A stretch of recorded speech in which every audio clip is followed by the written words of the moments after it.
If you told me a week ago that the 2024 Corvette was an American supercar, I'd say you lost your freaking marbles.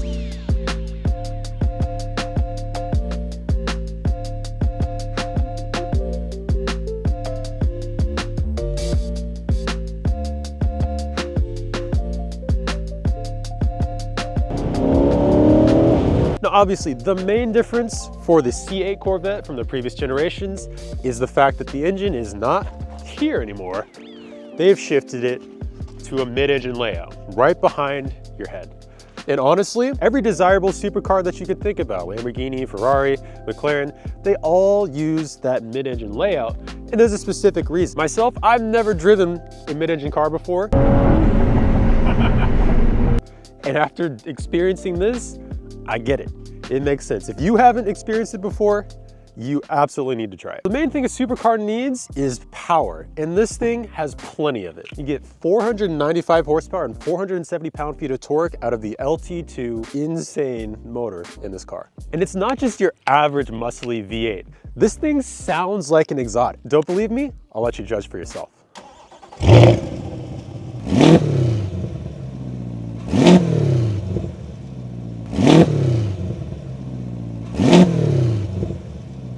So we know the C8 Corvette sounds amazing. It's got the right layout, but does it look like a supercar? Honestly, I think it does. The headlights are extremely sleek, extremely angular up front, with this point at the very end, as well as the integrated splitter, which I think looks awesome.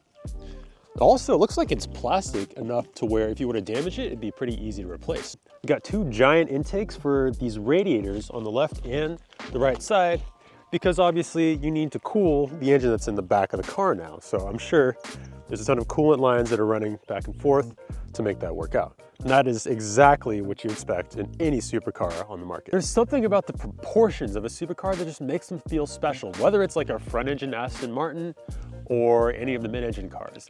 And I think this one checks all the right boxes. You have the middle cockpit center forward, you have a short overhang on the front, and you have just like the perfect amount of space between the engine and the rear tires and the rear overhang. I think the proportions on this car are pretty much perfect. And while the design can be a little controversial, when you see it in person, like a lot of cars, it definitely is a head turner. I've gotten so much attention in this thing just driving around, just people stopping, taking pictures, breaking their necks. If you're looking for something to stand out on the road, this ticks that box too.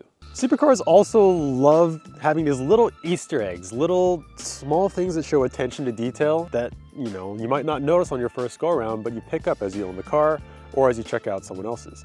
In this case, the Corvette logo and the Stingray logo can be found all over this thing. Obviously, Stingray right there. That's a throwback to the original Corvette Stingray in the 1900s. I think it was the 1960s, 1970s. You can see we have the Corvette logo in the glass, the engine glass right here. There's a Corvette logo in the headlight right there, similar to the Ford GT and the 100 for the 100th anniversary.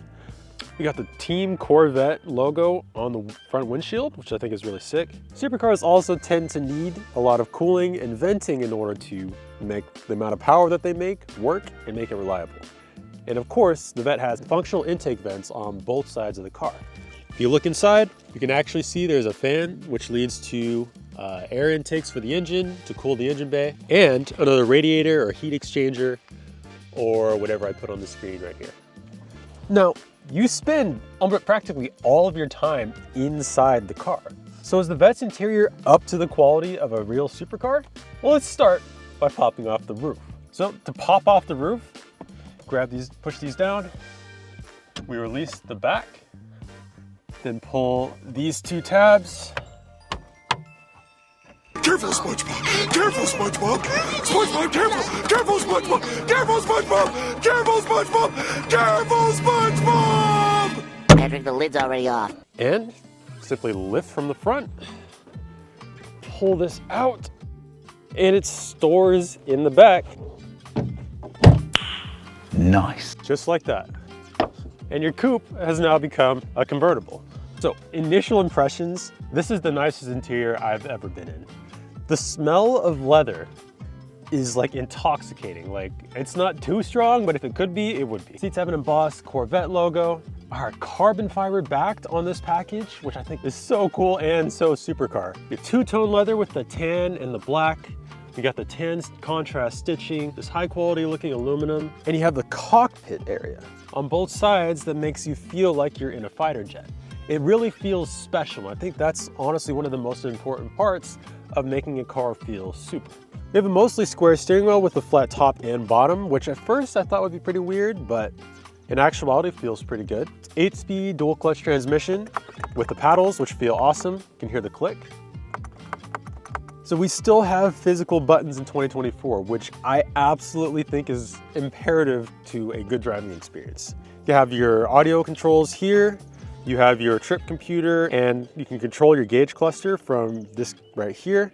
You have your Z mode, which allows you to set all of the settings in the car to exactly what you want and have a one button access to it, which is amazing. You have your mode dial right here, which lets you switch between touring, track mode, sport mode, all the preset modes really easily just by twisting right here. You select your drive mode right here, D, reverse, park, neutral, and most importantly to me, the manual button.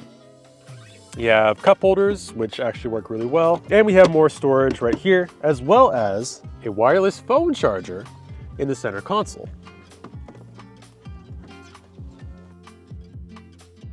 We got a Bose sound system, which is honestly all you need in something like this where you're listening to the engine most of the time. More two-tone leather, which honestly looks amazing.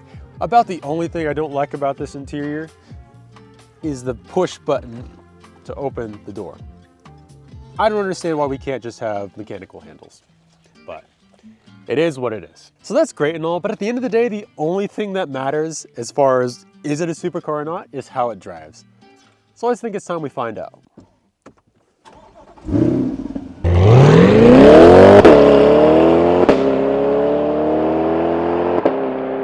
What's the fastest car you've ever been in? This one. That would be accurate.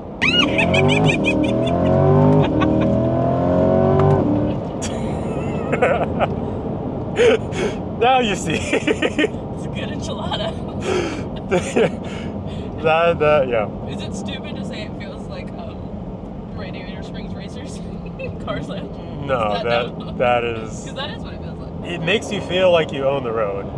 Like at any point you could pass someone, you could do whatever. And as much as I'm a manual guy, the paddle shifters, if I had to have an automatic, these paddle shifters pass with flying colors. This DCT, the 8-speed DCT, does everything you could ever want and then some.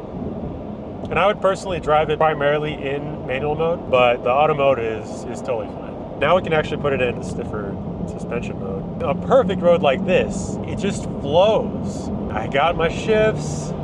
Downshifting is so quick and easy. The sound of the engine is amazing. When you get a little bit of a straight, you just hit it and then back on the brakes. This is such a good just like canyon cruising car. Like, oh my God. The way that it handles, the suppleness yet responsiveness of the ride. I'm using my big car reviewer words, but that's the way I could describe it. Like you can feel all the bumps, but it's not harsh at all. It's like confidence inspiring. I could see why people like this, but also it feels more special than you'd think, like than your kind of preconceived notions of a Corvette are, right? Would you say that based on the overall experience, the way it sounds, how it's shifting? I haven't driven a supercar. I've been in some supercars, but I think this is like bang for buck. This is the American supercar. I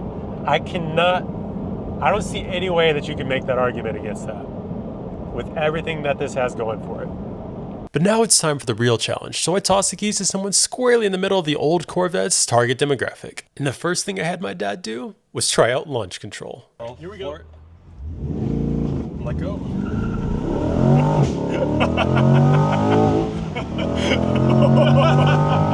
Oh my. Yeah, that's what. That's acceleration. I've never felt anything like that. I think I actually hit the paddle shifter by mistake. You left? You went down left. or up? Yeah. I went down, I guess. Whoa, first time experiencing that was something. I think I'd be better prepared for it a second time. Yeah, definitely. But experiencing it for the first time, that was something. So, Is the 2024 Corvette Stingray a real American supercar? I'm gonna say 100,000% yes. I have had such a blast driving this thing over the past week, and it's opened my eyes to a whole new experience that I've always wanted, but never had the opportunity to actually experience. So thank you, Chevy Performance, for lending this out to me. I want one, but I also want to experience other cars in the same kind of genre. But I don't think you're gonna find something as a better value for money in this segment than the Corvette Stingray.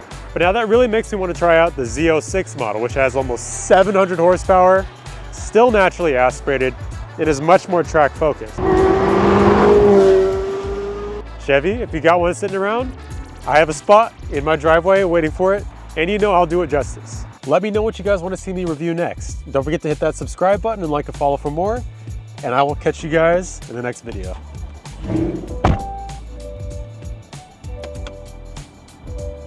Except you have to put your seatbelt on in order to shift into drive, which I can't get mad at.